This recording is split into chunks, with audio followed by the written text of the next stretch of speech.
نحمده ونستعينه ونستغفره فنعوذ بالله من شرور أنفسنا ومن سيئات أعمالنا من يهدي الله فلا مضل له ومن يضلله فلا هادي له وأشهد أن لا إله إلا الله وحده لا شريك له وأشهد أن محمدا عبده ورسوله أرسله بالحق بشيرا ونذيرا أما بعد فإن خير الحديث كتاب الله وخير الهدي هدي محمد صلى الله عليه وسلم وشر الأمور محدثاتها وكل محدثة بدعة وكل بدعة ضلالة وكل ضلالة في النار وقد قال الله تبارك وتعالى في قرآن المجيد والفرقان الحميد فأعوذ بالله من الشيطان الرجيم بسم الله الرحمن الرحيم واتبعوا أحسن ما أنزل إليكم من ربكم من قبل أن يأتيكم العذاب بغتة وأنتم لا تشعرون أن تقول نفس يا حسرة على ما فرطت في جنب الله وإن كنت لمن الساخرين أو تقول لو أن الله هداني لكنت من المتقين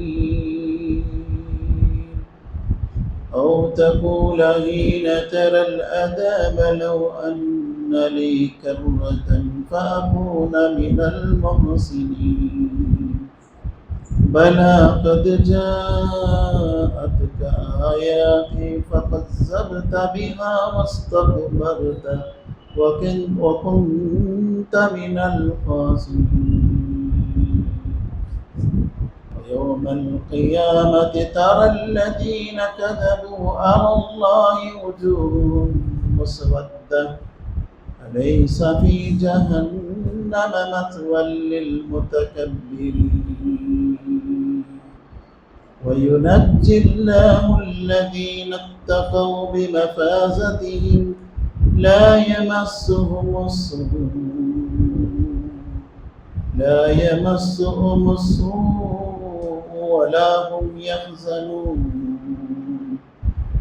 الله خالق كل شيء وهو على كل شيء وكيل له مقاليد السماوات والأرض والذين كفروا بآيات الله أولئك هم الخاسرون قل أفغير الله تأمروني أعبد أيها الجاهلون ولقد أوحي إليك وإلى الذين من قبلك لئن أشركت ليحبطن عملك ولتكونن من الخاسرين بل الله فاعبد وكن من الشاكرين وما قدر الله حق قدره والأرض قبضته يوم القيامة والسماوات مطويات بيمينه سبحانه وتعالى عما يشركون. ఇప్పుడు మీరు వినిన ఈ ఆయతలు సూరత్ జుమర్ సూరా నంబర్ 39 ఆయత్ నంబర్ 55 నుండి 67 వరకు పారాయణం చేశారు. ఈ సూరాలో అల్లాహ్ సుబ్హానహు వ తఆలా ప్రత్యేకంగా తన శిక్ష నుండి రక్షించబడటానికి అపీల్ చేస్తున్నారు. నా శిక్ష రాకముందే మీరు మిమ్మల్ని సంస్కరించుకోండి. శిక్ష అంటే అది ఆకాశపు శిక్ష అవ్వచ్చు, భూమి నేల కింద నుంచి వచ్చే శిక్ష అవ్వచ్చు, లేదా పరస్పరము యుద్ధాల రూపంలో శిక్ష అవ్వచ్చు, లేదా మనకి మరణము రావచ్చు, చెప్పలేము. అందుకే వత్తబిఉ అహ్సన మా ఉన్జిల ఇలైకుం మిర్ రబ్బికుం, మీ ప్రభువు వద్ద నుండి మీ వద్దకు వచ్చినటువంటి మంచి మాటలను మీరు అనుసరించండి. ఆ మంచి మాటలు ఖురాన్ మరియు హదీస్, అల్లా మరియు ప్రవక్త యొక్క మాటల కంటే మంచి మాటలు ఈ విశ్వంలో మరొకటి లేదు. ఎందుకంటే ఈ విశ్వానికే యజమాని. మరి ఆయన మాటల కంటే మంచి మాటలు ఎవరు ఉన్నాయి? కాబట్టి ఆ మాటలను అనుసరించడం తప్ప తిరస్కరించడం ప్రసక్తి లేనే లేదు. ఒకవేళ తిరస్కరిస్తే ఫిరౌన్, హామాన్, ఖారూన్,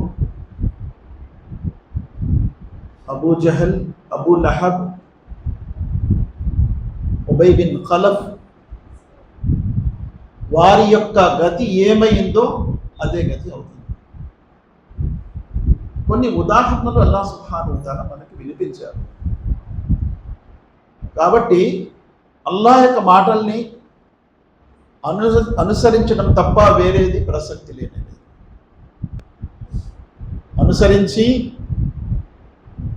ఆయన యొక్క కారుణ్యాన్ని, శుభాలను పొందేవారుగా అవ్వాలి, లేదా ఆయన్ని తిరస్కరించి ఆయనతో గొడవ పెట్టుకొని ఆయన శిక్షకి గురి అయ్యేవారిగా మారాలి. ఈ రెండే అవకాశాలు. అల్లాహ్ సుబ్హానహు వ తఆలా ఎవరితో భయపడు, ఆయనకేమీ లొసుగు లేదు, ఆయన ఎవరికి ఏమి చెప్పడంలో జానకడు. కాబట్టి ఒకే మాట ఆయన చెప్తుంది, వత్తబిఉ, మీరు అనుసరించవలసిందే. మీకు అవకాశం ఉంటే అనుసరించండి అనలేదు, అనుసరించవలసిందే. వత్తబిఉ మా ఉన్జిల ఇలైకుం మిర్ రబ్బికుం వత్తబిఉ అహ్సను. అహ్సన్, హసన్ రెండిట్లో చిన్న తేడా ఉంది. హసన్ అంటే మంచిది, అహ్సన్ అంటే చాలా మంచిది. చాలా మంచి మాట ఖురాన్ మాట. అందుకే దీన్ని ఎదిరించడానికి పెద్ద పెద్ద సామ్రాజ్యాలు పతనమైపోయాయి. రోమన్ సామ్రాజ్యము, పర్షియన్ సామ్రాజ్యము, మక్కాలో ఉన్న ముష్రికులు, అలాగే అరబ్లో ఉన్నటువంటి పెద్ద పెద్ద సర్దార్లు, నాయకులు అందరూ కూడా కాలగర్భంలో కలిసిపోయారు. అల్లాహ్ సుబ్హానహు వ తఆలా అందుకే అంటున్నాడు, మీరు అనుసరించవలసిందే. వత్తబిఉ అహ్సన మా ఉన్జిల ఇలైకుం మిర్ రబ్బికుం, మీ ప్రభువు వద్ద నుండి ఏదైతే మీ వద్దకు పంపబడిందో, అంటే వింటున్నటువంటి ప్రతి వారికి ఆయన ప్రభువు. వారు ఎవరైనా సరే, ఈ విశ్వంలో ఉన్న మానవులు, జిన్నాతులు ఎవరైనా సరే, వారందరికీ ఆయనే ప్రభు. మిర్ రబ్బికుం మిన్ ఖబ్లి అన్ యఅతియకుముల్ అదాబ్ బగ్తతన్, అకస్మాత్తుగా మీపై నా శిక్ష విరుచుకుపడే ముందే మీరు అనుసరించండి అని అంటున్నాడు అల్లాహ్. అకస్మాత్తుగా వస్తుంది మరణం, అకస్మాత్తుగా వస్తుంది శిక్ష. దాన్ని మనము అంచనా వేయలేము. ఈ క్షణము తర్వాత ఏం జరుగుతుంది అనేది తెలియని బతుకులు మనం. ఎంత గొప్ప స్థాయిలో ఉన్నవారైనా, ఎంత గొప్ప వ్యక్తులైనా, ఎంత గొప్ప ఆరితేరిన వారైనా, వారి బతుకులు ఏంటంటే ఈరోజు ఇలా ఉంది, రేపు ఎలా ఉంటుందో ఎవరికి తెలియదు. అలాంటప్పుడు ఆయనకి విధేయత చూపడమే ఉత్తమం. ఆయన చెప్పిన మాట వినటమే ఉత్తమం. ఆయన ముందు లోబడి ఉండటమే ఉత్తమం. వాంతుం లా తష్కురూన్, మీరు గ్రహించలేరు, ఊహించలేరు, అనుకోలేరు ఆయన శిక్ష ఈ రకంగా వస్తుందని. కాబట్టి దానికి ముందే మీరు నేను పంపిన నా మాటల్ని అనుసరించండి అని అల్లాహ్ సుబ్హానహు వ తఆలా అంటున్నారు. మన యొక్క కర్మలు ఫలించాలంటే 2 షరతులు ఉన్నాయి. ఈ 2 షరతులు లేకపోతే కర్మలు ఫలించవు. అందులో మొదటి షరతు ఏంటి? ఇఖ్లాస్, స్వచ్ఛత. ఇది మొదటి షరతు. రెండవ షరతు ఏంటి? ఇత్తిబా, ప్రవక్త సల్లల్లాహు అలైహి వసల్లం వారిని అనుసరించడం.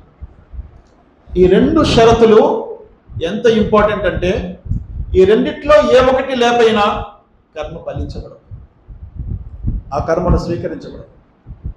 ఇఖ్లాస్ లేకపోతే మన జీవితాంతరం చేసినటువంటి కర్మలన్నీ కూడా మట్టిలో పోసిన పన్నీరే, ఇఖ్లాస్ లేకపోతే. అందుకే అల్లాహ్ ఏమన్నాడు? ఫవైలుల్ లిల్ ముసల్లీన్, నమాజీలపై అల్లాహ్ యొక్క వినాశనం ఉంది అంట. నమాజీలకు వినాశనం ఎందుకు? అల్లదీన హుమ్ ఫీ సలాతిహిమ్ ఖాషిఊన్, నమాజ్ చదువుతున్నారు ప్రదర్శన బుద్ధితో చూపించడానికి. కాబట్టి ఆ నమాజ్ స్వీకరించబడదు. ఆ నమాజ్ అల్లాహ్ సుబ్హానహు వ తఆలా వాడి ముఖం మీద కొట్టేస్తాడు. నమాజ్ చదువు అల్లాహ్ కోసం. ఫసల్లి లిరబ్బిక వన్హర్, నీ ప్రభువు కొరకు నువ్వు నమాజ్ని చెయ్యి మరియు కుర్బానీ చెయ్యి. వేరే ఏ ఉద్దేశంతో చేసినా అది వ్యర్థమే. అందుకే ఇఖ్లాస్ అనేది ముఖ్యం.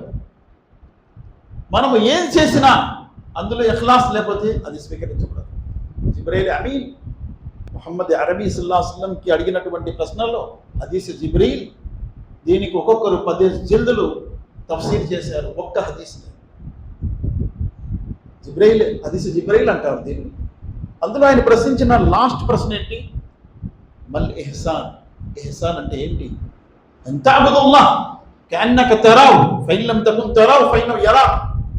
నువ్వు అల్లాహ్ను ఎలా ఆరాధించాలి అంటే అల్లాహ్ నిన్ను చూస్తున్నాడు, నువ్వు అల్లాహ్ను చూస్తున్నావు, లేదు అంటే అల్లాహ్ నిన్ను చూస్తున్నావు. దీన్ని ఇఖ్లాస్ అంటారు అన్నారు ముహమ్మద్ అరబీ సల్లల్లాహు అలైహి వసల్లం. ఇది లేకపోతే మన ఈమాన్ కూడా వ్యర్థం, మన ఇస్లాం కూడా వ్యర్థము. ఇస్లాంకి 5 రుకున్లు ఉన్నాయి, 5 మూల స్తంభాలు ఉన్నాయి. ఆ 5 పాటిస్తున్నాం, ఇహ్సాన్ లేదు, వ్యర్థమే. ఇఖ్లాస్ లేదు, వ్యర్థమే. అలా లిల్లాహి దీనుల్ ఖాలిస్, ధర్మాన్ని అల్లాహ్ కొరకు ప్రత్యేకించండి, వేరే ఏ ఉద్దేశం కూడా ఉంచకండి. వేరే ఉద్దేశం ఉంటే మీ యొక్క ఆ కర్మ వ్యర్థమైపోతుంది, వేస్ట్ అయిపోతుంది. వమా ఉమిరు ఇల్లా లియఅబుదుల్లాహ్ ముఖ్లిసీన లహుద్దీన హునఫా. అల్లాహ్ వేరే ఏమీ ఆజ్ఞ ఇవ్వలేదు. ఇల్లా లియఅబుదుల్లాహ్, అల్లాహ్ను ఆరాధించండి. ముఖ్లిసీన లహుద్దీన్, అల్లాహ్ కొరకు ధర్మాన్ని స్వచ్ఛంగా చేసి అల్లాహ్ను ఆరాధించండి.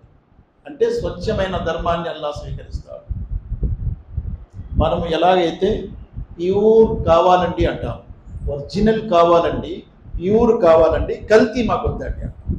మరి అల్లాహ్ ఎలా తీసుకుంటాడు కల్తీ? నీకైతే కల్తీ వద్దు, ఆయనకైతే కల్తీ పర్వాలేదా? లేదు, ఆయనకు కూడా కల్తీ అవసరం లేదు, తీసుకోలేదు. అందుకే అల్లాహ్ ఏమన్నారు? ఒక ఉదాహరణ ఇస్తున్నారు. వైన్న లకుం ఫిల్ అన్ఆమి లఇబ్రా నుస్కీకుం మిమ్మా ఫీ బుతూని మిన్ బైని ఫరషిన్ వద్దమిన్ లబనన్ ఖాలిసన్ సాయిగన్ లిషారిబిన్. పశువుల ద్వారా నేను మిమ్మల్ని పాలిస్తున్నాను, ఆ పాలులో పేడ రక్తము 2 కలవకుండా స్వచ్ఛమైన పాలు ఎలాగైతే ఇస్తున్నానో అలా నా ఆరాధన కూడా చెయ్యండి అన్నాడు. పేడ కలిస్తే తాగం మేము, రక్తం కలిస్తే తాగం, అసహించుకుంటాము, వికారం వస్తుంది. స్వచ్ఛమైనటువంటి పాలు వల్ల ఎలా ఇస్తున్నాడో అలా స్వచ్ఛంగా మీ ఆరాధన నాకు కావాలని అన్నాడు. వేరే ఉద్దేశము పనికిరాదు. దాన్ని నిష్కామ కర్మ అని అంటారు. సకామ కర్మ, నిష్కామ కర్మ 2 ఉన్నాయి. సకామ కర్మ ఏదైనా ఆశించి చేసే ఆరాధన. ఏమండి మీరు బాగానే వచ్చేవారు, నమాజ్కి ఏం రావట్లేదంటే, నై ఏ కామ్ తామల్ సాబ్ హోగ్యా చూడదండి నమాజ్. మరి అంటే ఆ పని ఉంటేనే నువ్వు నమాజ్ చేస్తావా? నీకు అవసరం ఉంటేనే అల్లాహ్ కావాలా? అవసరం తీరిపోతే అల్లాహ్ అవసరం లేదా? ఈ రకమైనటువంటి పరిస్థితి ప్రజలు.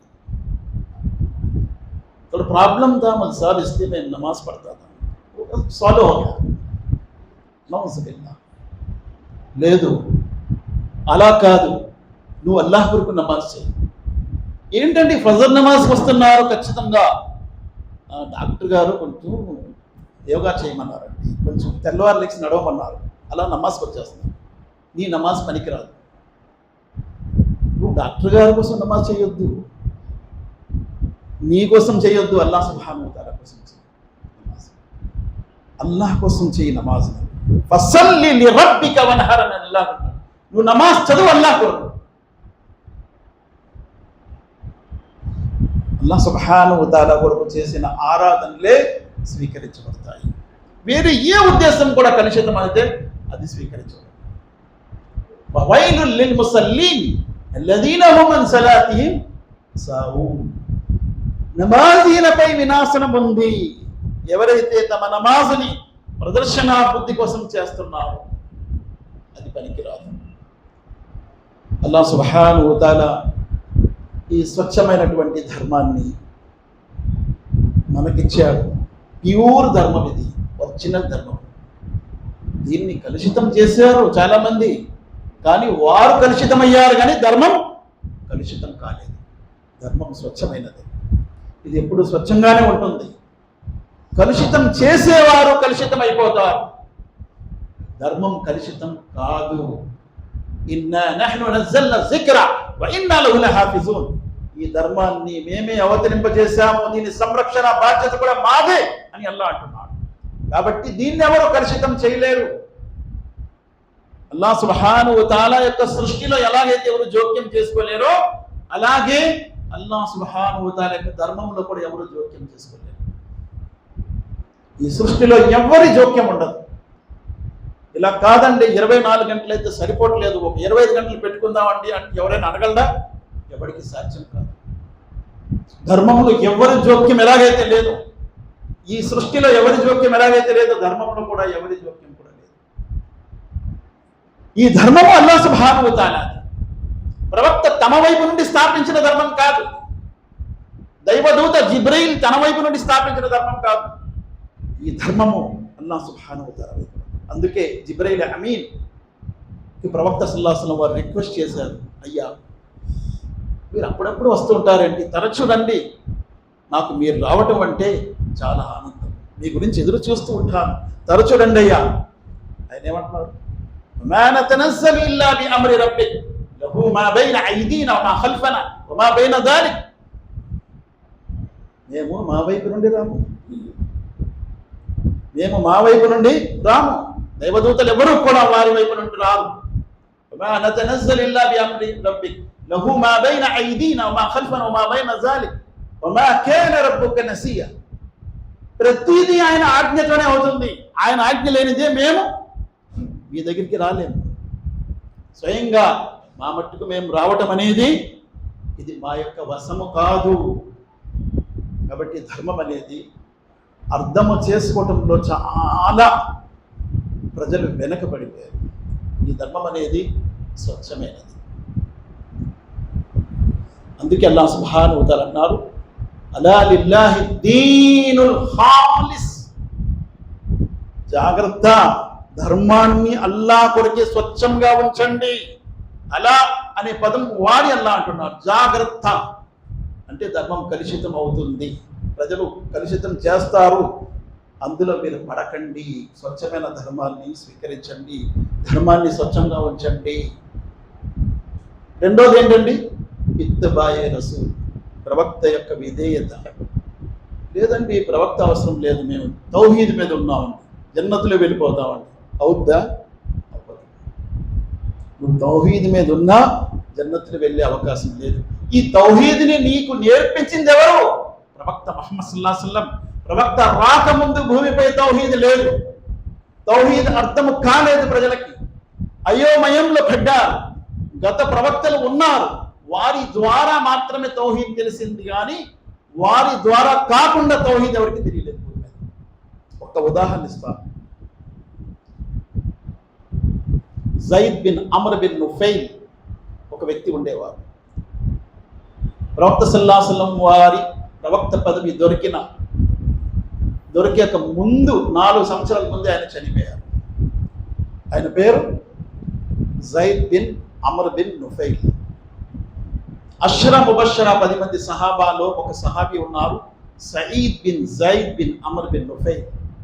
ఆయన తండ్రి గారు. ఆయన ప్రవక్త సల్లల్లాహు అలైహి వసల్లం ప్రవక్త కాక 4 సంవత్సరాల ముందే చనిపోయారు, కాలం చేశారు.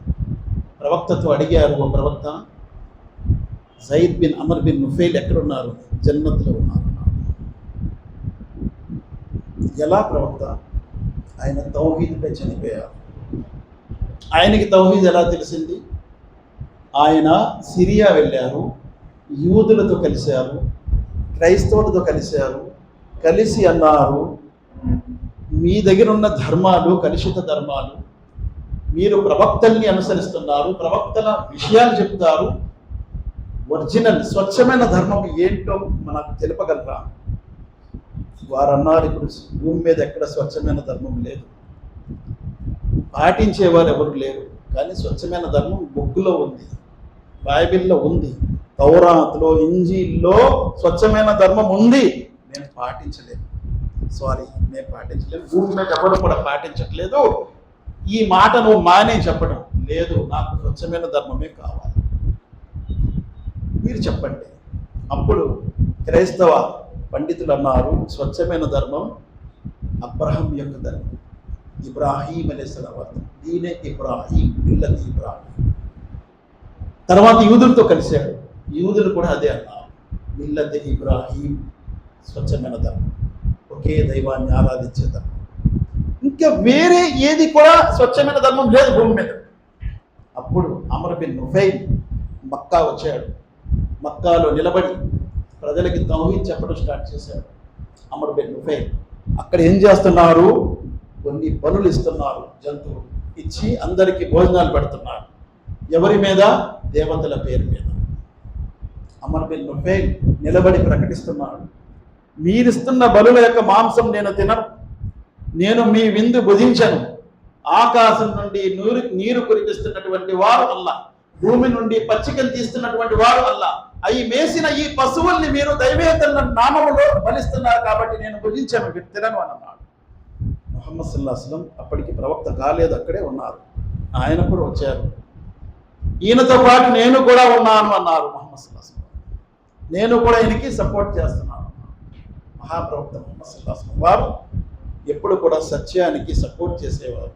అందుకే ఖదీజతుల్ కుబ్రా రదియల్లాహు అన్హా దగ్గరికి వచ్చి నాకు దుప్పటి కప్పు అన్నప్పుడు ఖదీజా ఒక మాట అన్నారు. ప్రవక్త సల్లల్లాహు అలైహి వసల్లం వారి సతీమణి భార్య ఏమన్నారు? వతుఈను అలా నవాహిబిల్ హక్, మీరు సత్యానికి తోడ్పడతారు, సత్యానికి మీరు సహకరిస్తారు, కాబట్టి అల్లా మిమ్మల్ని ఎప్పుడు నాశనం చేయడు, భయపడకండి. ప్రవక్త సల్లల్లాహు అలైహి వసల్లం కూడా సపోర్ట్ చేశారు. ఆ అమర్ బిన్ నుఫైలే ప్రవక్త సల్లల్లాహు అలైహి వసల్లం ప్రవక్త కాకముందు చనిపోయారు, జన్నత్కి వెళ్ళారు. ఎందుకు వెళ్ళారో తెలుసా? ఆయన తౌహీద్పై చనిపోయారు. మరి ఆయన రిసాలత్ నమ్మలేదా? ఇబ్రాహీం అలైహిస్సలాం ధర్మాన్ని నమ్మారు, ప్రవక్త ఇబ్రాహీం అలైహిస్సలాం. కాబట్టి ప్రవక్త లేనిదే తౌహీద్ లేదు ఈ భూమి మీద. ఎవరైనా నాకు ప్రవక్త అవసరం లేదన్నారా వారి తౌహీద్ వ్యర్థం, ఉపయోగపడదు. ప్రవక్తని అనుసరించడం కూడా అవసరమే. అల్లాహ్ను ఆరాధించడం ఎంత అవసరమో ప్రవక్తని అనుసరించడం కూడా అంత అవసరం. అప్పుడే మన కర్మలు ఫలిస్తాయి. కర్మలు ఫలించడానికి ఇఖ్లాస్ ఒకటి, రెండవది ఇత్తబా. దాని యొక్క ఆధారం ఏమిటి? అల్లాహ్ ఖురాన్లో అంటున్నారు, యా అయ్యుహల్లదీన ఆమను అతీఉల్లాహ వ అతీఉర్ రసూల్ వలా తుబ్తిలు అమాలకుం. విశ్వసించిన ప్రజలారా అల్లాహ్ మరియు ప్రవక్తకు విధేయత చూపండి, అలా కాక మీ కర్మలు వ్యర్థం చేసుకోకండి. లేదండి, నేను మా నాన్నగారిని అనుసరిస్తాను, పనికిరాదు. మా తాతగారిని అనుసరిస్తాను, పనికిరాదు. మక్కా ముష్రికులు అదే అన్నారు, బల్ నత్తబియు అల్ఫైనా మా అలైహి ఆబాఅనా అవలౌ కాన ఆబాఉహుం లా యాకిలూన షై'అన్ వలా యహ్తదూన్. మేము మా తాత ముత్తాతల్ని అనుసరిస్తామండి. అల్లాహ్ అంటున్నాడు పనికిరాదు. మీ తాత ముత్తాతలకు ఏమైనా బుద్ధి ఉందా, జ్ఞానం ఉందా? వాళ్ళకి ఏమైనా అల్లాహ్ వహీ పంపించాడా? కాబట్టి అది పనికిరాదు. ఎవరికైతే అల్లాహ్ వహీ పంపించాడు, ఎవరైతే ప్రవక్తగా ఎన్నుకున్నబడ్డారో వారిని మాత్రమే అనుసరించాలి. ఇత్తిబా అనేది వారిని అనుసరించాలి. నేను మా ఇమాంని ఇత్తిబా చేస్తాం, పనికిరాదు. ఎవరిని ఇత్తిబా చేయన పనికిరాదు. ఇత్తిబా అనేది కేవలం ప్రవక్తకే. ఇత్తబిఉ మా ఉన్జిల ఇలైకుం మిన్ రబ్బికుం వలా తత్తబిఉ మిన్ దుని ఔలియా. వేరే వారిని ఎవరిని కూడా నువ్వు అనుసరించవద్దని అల్లాహ్ అంటున్నాడు. ప్రవక్త దగ్గరికి ఏదైతే నేను పంపించానో దాన్ని అనుసరించండి, వేరే వారిని అనుసరించే ప్రసక్తే లేదు. కాబట్టి మహాప్రవక్త ముహమ్మద్ సల్లల్లాహు అలైహి వసల్లం వారు కూడా తన వైపు నుండి ఏది చెప్పరు. ఆయన ఏది చెప్పినా అల్లాహ్ వైపు నుండి చెప్తారు. వమా యంతికు అనిల్ హవా ఇన్ హువ ఇల్లా వహీ యూహా. నేను నా మనోవాంఛల్ని అనుసరించి ఏది చెప్పను, ఏది చెప్పినా వహీ ద్వారా చెప్తాను. ప్రవక్త సల్లల్లాహు అలైహి వసల్లం వారు కూడా తన వైపు నుండి చెప్పే హక్కు ఆయనకు కూడా అల్లాహ్ సుబ్హానహు వ తఆలా.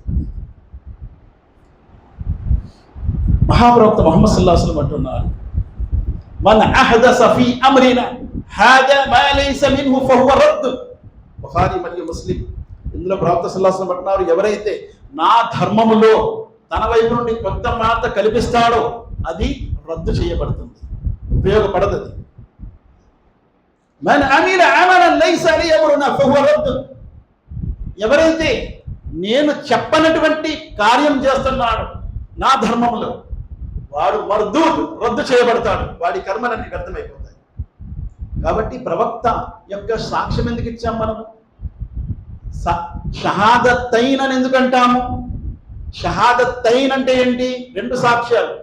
ఒక సాక్ష్యం అల్లాహ్ది, రెండోది ప్రవక్తది. షహాదత్తైన్, అష్హదు అన్ లా ఇలాహ ఇల్లల్లాహ్ వహ్దహు లా షరీక లహ్ వ అష్హదు అన్న ముహమ్మదన్ అబ్దుహు వ రసూలుహు. దీన్ని షహాదత్తైన్ అంటారు. రెండు సాక్ష్యాలు. నేను ఒకే సాక్ష్యం ఇస్తానండి, పనికిరాదు, నిరుపయోగం, ఉపయోగపడదు. నేను ప్రవక్తను అనుసరిస్తానండి కానీ ఇఖ్లాస్ నాకు అవసరం లేదండి, పనికిరాదు. ఇఖ్లాస్ కూడా కావాలి, ప్రవక్తను అనుసరించాలి. నాకు ఇఖ్లాస్ ఉందండి, ప్రవక్త అనుసరి నాకెందుకు, పనికిరాదు. ومن يشاقق الرسول من بعد ما تبين له الهدى ويتبع غير سبيل المؤمنين నువల్లి మా తవల్ల వనుస్లి జహన్నమ వసాత్ మసీరా. ఎవరైతే ప్రవక్తకి విరుద్ధంగా వెళ్తాడు, యత్తబిఉ రసూల వమన్ యుషాకికి రసూల మిన్ బాది మా తబయ్యన లహుల్ హుదా. వారి దగ్గర సత్యం వచ్చిన తర్వాత కూడా ప్రవక్తకి విరుద్ధంగా ఎవరైతే వెళ్తారో అల్లాహ్ వారికి ఆ మార్గంని సులువు చేస్తాడు, చివరికి వాళ్ళు నరకంలో వేసేస్తాడు. మంచి పనులు చేసినప్పటికీ ఒక ఉదాహరణ ఇస్తాను. అబ్దుల్లా బిన్ జదఆన్ ఒక గొప్ప సర్దార్, నాయకుడు, ఖురైష్ వంశానికి చెందినవాడు. అబ్దుల్లా బిన్ జదఆన్ హాజీలకు నీళ్లు త్రాపించేవాడు, భోజనం తినిపించేవాడు. అబ్దుల్లా బిన్ జదఆన్ చాలా మంచి వ్యక్తి. ఉమ్ముల్ ముమినీన్ ఆయిషా సిద్దికా రదియల్లాహు అన్హా అడుగుతుంది, ఓ ప్రవక్త, అబ్దుల్లా బిన్ జదఆన్ ఎక్కడ ఉన్నాడు? చనిపోయారు కదా, జహన్నంలో ఉన్నారు. అంత మంచి వ్యక్తి కదా, అన్ని మంచి పనులు చేశాడు కదా. అవును, కానీ ఎప్పుడు కూడా అల్లాహ్తో ఇలా అడగలేదు, రబ్బి గుఫిర్లీ, అల్లా నన్ను క్షమించుదేవా అని అడగలేదు. ఎందుకు అడగలేదు? నేను ఇంత మంచి పనులు చేస్తున్నాను, ఆయన్ని నన్ను అడగడం ఏంటి? చాలా మందిలో ఇది కూడా ఉంటుంది, గర్వము. నేను అన్ని మంచి పనులే చేశానండి, నమాజ్ ఎందుకు? ఎందుకంటే నమాజు నేను ఎవరికి మోసం చేయలేదు, దగ చేయలేదు, తప్పు చేశాను ఏమైనా, ఏం చేయలేదు, నాకెందుకు నమాజు? ఆ పాపాత్ములందరికీ నమాజు. నౌజుబిల్లాహ్. అబ్దుల్లా బిన్ జదఆన్ కూడా అదే అన్నాడు, రబ్బీ గుఫిర్లీ, నేను ఎందుకు అనాలి? అనకపోతే నీకు అల్లాహ్ సుబ్హానహు వ తఆలా క్షమించడు.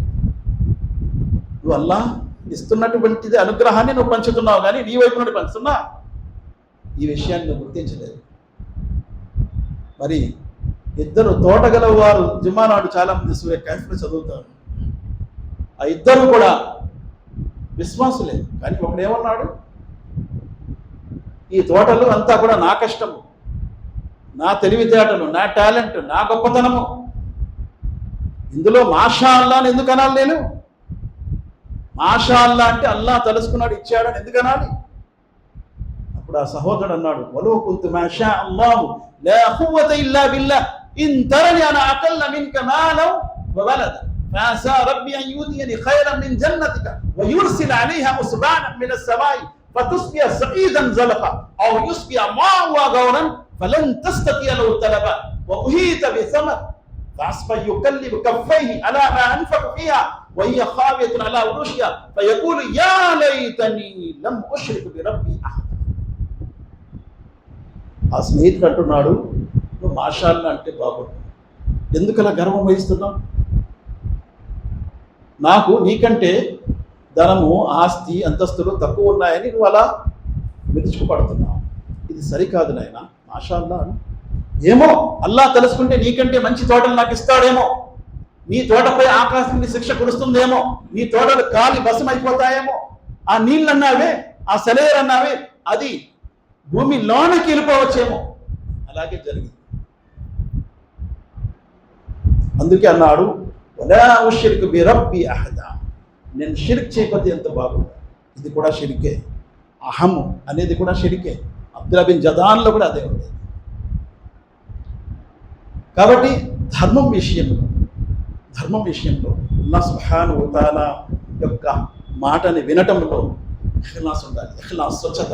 రెండోది విధేయత, ఇత్తిబా, ప్రవక్త సల్లల్లాహు అలైహి వసల్లంని అనుసరించాలి. ఆయన్ని అనుసరించకుండా నేను నా పద్ధతి ప్రకారం చేస్తానంటే స్వీకరించబడదు.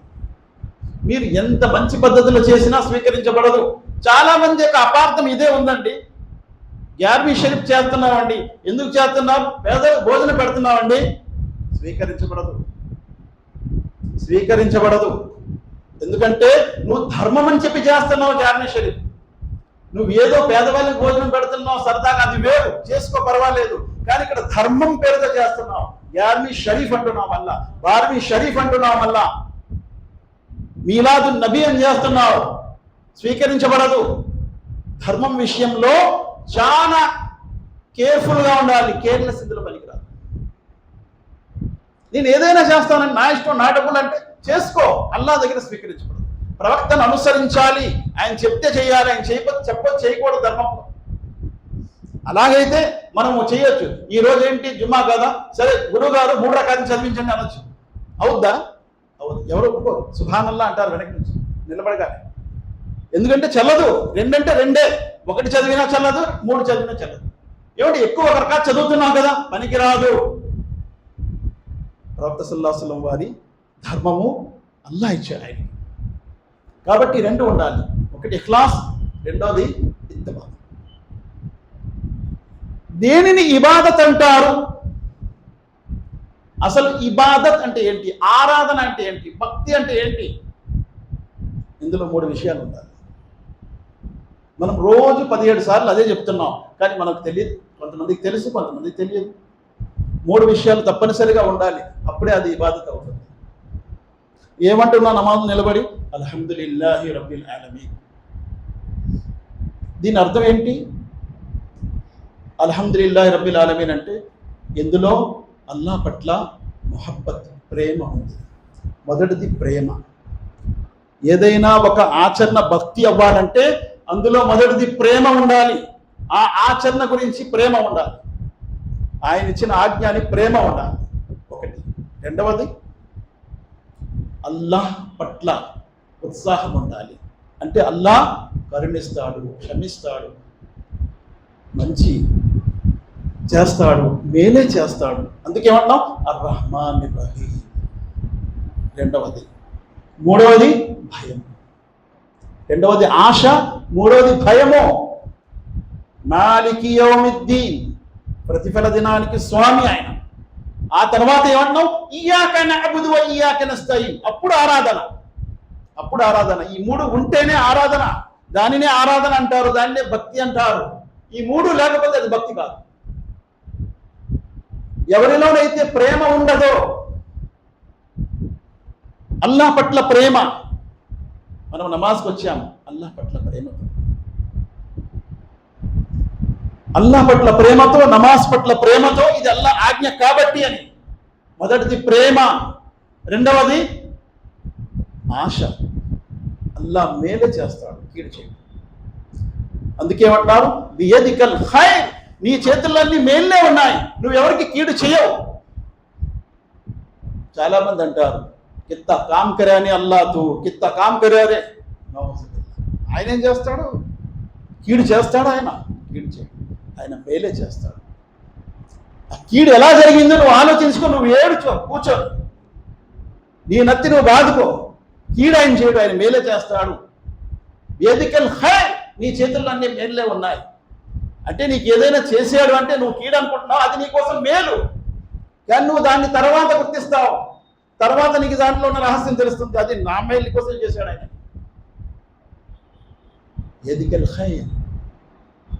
రెండోది ఆశ, ఆయన మేలు చేస్తాడు. మూడోది భయము. అప్పుడే కదా నమాజ్కి వస్తాం మనం, లేకపోతే ఎందుకు వస్తాం? ఈ మూడు లేకపోతే రావేనాం.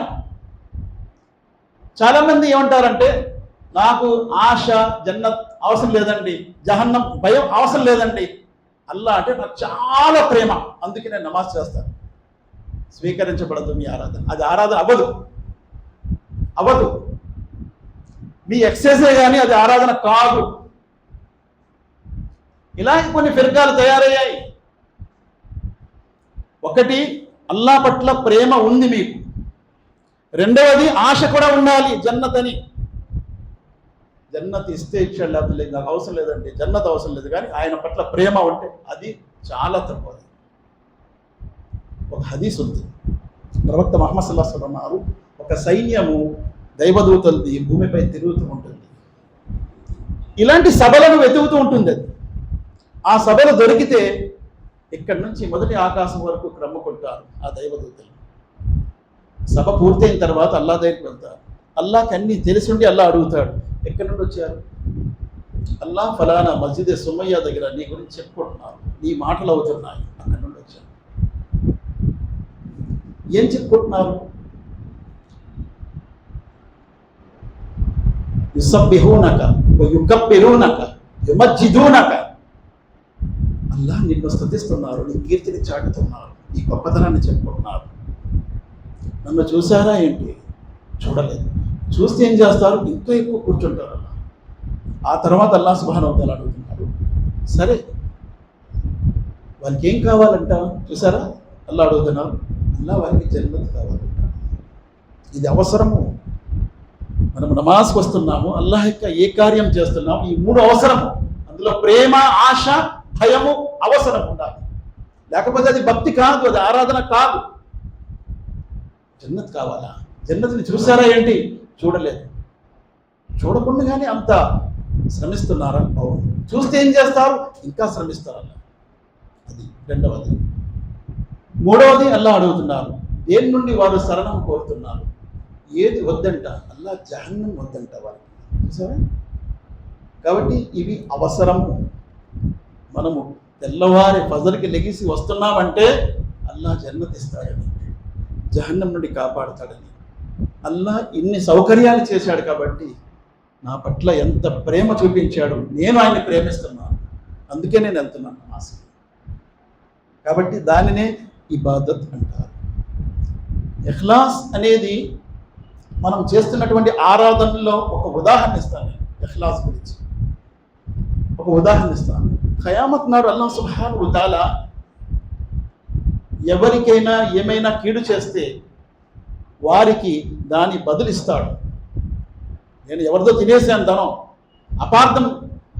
అపహరించాను, కొల్లగొట్టాను ఎవరితో ధనం, అక్కడ నా దగ్గర ఏమి ఉండదు, నా పుణ్యాలు ఇస్తాడు అల్లాహ్ సుబ్హానహు వ తఆలా. కానీ అందులో చాలామంది యొక్క అభిప్రాయం ఏంటంటే, అల్లాహ్ ఇఖ్లాస్తో చేసిన ఆరాధన మట్టుకు ఇవ్వలేడు. ఎందుకంటే నేను ఉదాహరణ ఇస్తాను. అస్సియాము లీ వానా అజ్జీ బి. రోజా నా కోసం పెడతాడు భక్తుడు, నేనే దాని ప్రతిఫలం ఇస్తానంటున్నాడు. ఎందుకంటే అన్ని ఆరాధనల కంటే రోజాలో ఇఖ్లాస్ ఉంటుంది, స్వచ్ఛత ఉంటుంది. ప్రతి వ్యక్తిని చూడండి, రోజా మాత్రం తప్పనిసరిగా అల్లాహ్ కోసం పెడతాడు, అందులో ఇఖ్లాస్ ఉంటుంది. అందుకే అల్లాహ్ అంటాడు, అది నా కోసం పెడతాడు స్వచ్ఛంగా, నేనే దాన్ని బదిలిస్తాను. కేవలం రోజా కోసం ఇది చెప్పబడింది, కానీ నమాజ్ కోసం, జకాత్ కోసం దేని గురించి చెప్పలేదు. రోజా గురించి ఇలా చెప్పారు అల్లాహ్. కాబట్టి ఇఖ్లాస్తో చేసే ఆరాధనలు అంత గొప్ప. దాన్ని అల్లాహ్ సుబ్హానహు వ తఆలా అలా తీసి ఇచ్చేడు, దాని యొక్క బలం ఎక్కువ ఉంటుంది. అందుకే అమల్ అన్నాం కదా, ఆమాల్, మనం చేసిన కర్మలు, మనము అల్లాహ్ ఇచ్చిన ఆజ్ఞ పాటిస్తున్నాము నమాజ్, అది కూడా కర్మే. అల్లా ఆగిపోమన్నాడు, మద్యం తాగొద్దన్నాడు, ఆగిపోయాం, అది కూడా కర్మే. ఏదైనా మానేసినా అల్లా మానేయమన్నారు కాబట్టి మానేసాం, అది కర్మే, అది అమలే స్వాలిహ. అలాగే అల్లాహ్ సుబ్హానహు వ తఆలా ఏదైనా చేయమన్నాడు, అది కూడా అమలే స్వాలిహ. కాబట్టి అమాల్ అనేది అల్లా నిషేధించిన వాటి నుండి దూరంగా ఉండటం కూడా అమాల్. నమాజ్ కోసం అజా అవుతుంది, వ్యాపారం మానేసాం, ఎందుకు? అల్లా మానేమన్నాడు. నమాజ్ సమయంలో మీరు వ్యాపారం చేయకండి. ఇదా నూదియ లిస్సలాతి మీ యౌమిల్ జుమఅ ఫస్అ ఇలా జిక్రిల్లాహ్ వజరుల్ బై. నమాజ్ కోసం పిలుపవగానే మీ వ్యాపారం మానేయండి, మస్జిదుల వైపు వచ్చేయండి అని అల్లా జుమా నాడు చెప్తున్నాడు. మానేయమన్నాడు కాబట్టి మానేసి, అది కూడా కర్మే, అమాలే స్వాలిహ, అది కూడా. అలాగే నమాజ్ చేస్తున్నాము, అమాలే స్వాలిహ. కాబట్టి మన కర్మలు స్వీకరించబడటానికి రెండు ఉండాలి తప్పనిసరిగా. అది స్వచ్ఛమైనవి, ఒకటి ఇఖ్లాస్, రెండోది ఇత్తిబా. ఏదైనా ఆరాధనని అప్పుడే అంటారు, దాంట్లో మూడు విషయాలు తప్పనిసరిగా ఉండాలి. మొహబ్బా ఒకటి, రెండోది ఆశ, ఉమీద్, అల్లా పట్ల ఆశ, అల్లా జన్నత్ ఇస్తాడని. మూడోది ఖౌఫ్, భయము. అప్పుడే అది ఆరాధన అవుతుంది. అల్లా సుబ్హానహు వ తఆలా దువా చేస్తాడు. ముగిస్తున్న అల్లా ఖురాన్ మరియు హదీస్ రెండు చదువుతూ వాటిని ఆచరిస్తూ ఆ విషయాన్ని తెలియని వారి వరకు అందించే భాగ్యాన్ని ప్రసాదించాక. అల్లా బ్రతికినన్నాళ్ళు ఇస్లాంపై బ్రతికే భాగ్యం ప్రసాదించు, మరణము ఈమాన్పై ప్రసాదించు. అల్లా మాకంటే ముందు ఎంతో మంది మా బంధుమిత్రులు ప్రపంచం నుంచి వెళ్ళిపోయారు, వారిని క్షమించు, వారిని కర్ణించు, వారి సమాశిక్ష నుంచి వారిని కాపాడు. మమ్మల్ని కూడా సమాశిక్ష నుంచి రక్షించు. రేపు తీర్పు దినం నాడు, తిరిగి లేపబడే దినం నాడు మమ్మల్ని సజ్జనులతో లేపు. మా కర్మల పత్రాలు కూడా చేతులు ప్రసాదించు. మేము మా కుటుంబ సభ్యులతో సహా జన్నతుల్ ఫిర్దౌస్కి వెళ్ళే భాగ్యం ప్రసాదించు. జహన్నం నుండి రక్షణ పొందే భాగ్యం ప్రసాదించు. ربنا آتنا في الدنيا حسنة وفي الآخرة حسنة وقنا عذاب النار. ربنا هب لنا من أزواجنا وذرياتنا قرة أعين واجعلنا للمتقين إماما. سبحان ربك رب العزة عما يصفون وسلام على المرسلين والحمد لله رب العالمين برحمتك يا أرحم الراحمين.